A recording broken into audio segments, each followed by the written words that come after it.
eyi assalamu aleykum wa rahmatullahi wa barakatuhu e bandiraɓe sehilaɓe janggiyankoɓe ko arde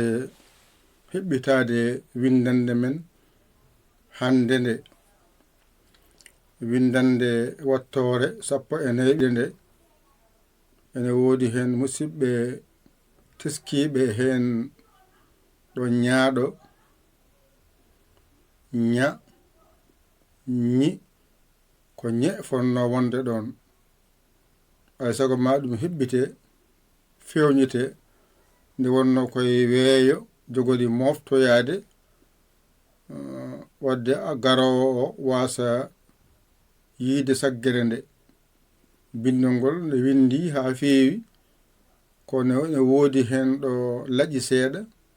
Allah walli en teskotoɓe teskitima jiiti kalani en wadde garen pewnen ɗum gila law ko ni wano on ji windande nde nani ko nde ɗo windande janga ñalawma hande o woni windande ekko hijjo pular wattore 14 on ji ko ɗo saggere nde woni ɗo ay ɗo ɗum ɗo gittata ɗo ɗum ɗo gittata oɗo gitta oɗone ay artiɗo wonno joni noon ko ɗo tan woni windande nde ko ɗo saggere nde wonno en ɓeydini hen ña ɗo henne saggere nde wonno ko ɗo saggere nde wonno ittama wonti ñe ñe ñe ñe ñe ñe ko heddi ko fof ko noon wano hay noon windande nde boom e nder mayre teskuyema sa teskima tan ko ñe mbimi ñe kono ko ñe mo ɓeydinomi hen o wonno alano hen o no ittama wadde waati no foti waade ñe ñe ñe ñe on paamide ɗo tan woni no saggere ɗo on ji ɗo saggere nde wonno ɗo ay ɗo saggere nde ko ɗo wonno ñe ñe ñe ñe ko heddi fof ne wayno wayanno on paami ɗon alhamdulillahi bil alamina ko ni jangoɓe poti waade jangoɓe ko ni poti waade tesko bindol so tawi bindo o fuujima an teskiɗo ɗum o ngara kala gila law ande wawa fewnitede joni noon inchallahu taala ma windande nde watte windande wonde windande mande hesdina nde fewnite nde watte ɗo wonnoɗo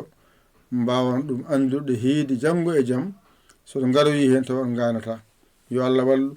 yo Allah newnu yo Allah ren kono noon min jani balle mon de onon jangoɓe YouTube ɓe onon jango Facebook ɓe balle mon garan taw de min jiyan taw de dille min jiya oɗon janga oɗon jiya saggere oɗon gara taggito deke on mi teskima de ko oɗon janga wadde alalbaji mon yo gar min jiya ayin balla on balle jingue balle jingue jingue balle balle jingue jingue balle balle jingue jingue balle on paami ɗon ɗum ɗo ko galle golle courant min jeeya wifi min jeeya connexion min jeeya nafata noon ko juuɗe mon saha fof wedde hen yetto min waɗe kees rena golle men on jigonde fof kaɓorde gonɗo henne kaɓorɗe noon so ballaka kaptoraka ko watte ɗo ko en ganoyata ko golle men jahoje ɗe nafata noon ko jiyon ko watte ko gannon ko galle golle goto kala anda ko galle golle ƴetta ko mum ko wadda ɗum e komi amen ko renda wona walla golle jahoje noon jetta goto kala e mon e teskuye mon teskiɗon ha jiiɗon wonde ña ñeewo ɗon ɓeydi hen ña yeeso ɗo haa wonti ñeñ ñeeñ kono noon Allah walli wonti ñe ñee ñe ñee ñe ñee wona hatta noon windana nde man wattude nde arta e mon so Allah jaɓi inchallahu taala ko musidɗo mon giɗo mon sabu Allah Yaya Ly Kawla Sénégal alhamdulillahi rabbil alamina a noon jiɗɗo janngude o bisimilla ma mbatta ko 00 221 77 906 14 81 mbaɗa Yaya mbaɗa Ly ballal ma kadi yo rew ɗon yetto min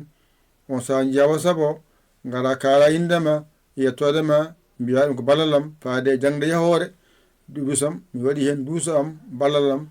yo yaaru yeeso yo yaaru yeeso yo yaaru yeeso ko on jarama jokke golle beltima jokkata gelle jokkata golle jokkata golle jokkata golle kono mbimi on ni mbason yawde kadi mbason yowde mbason yawde mbason yowde kala nde pinɗo min jiya oɗon nelde min so min kala min pini amin nelda on kala min pini amin nulda on ganda min kaccitima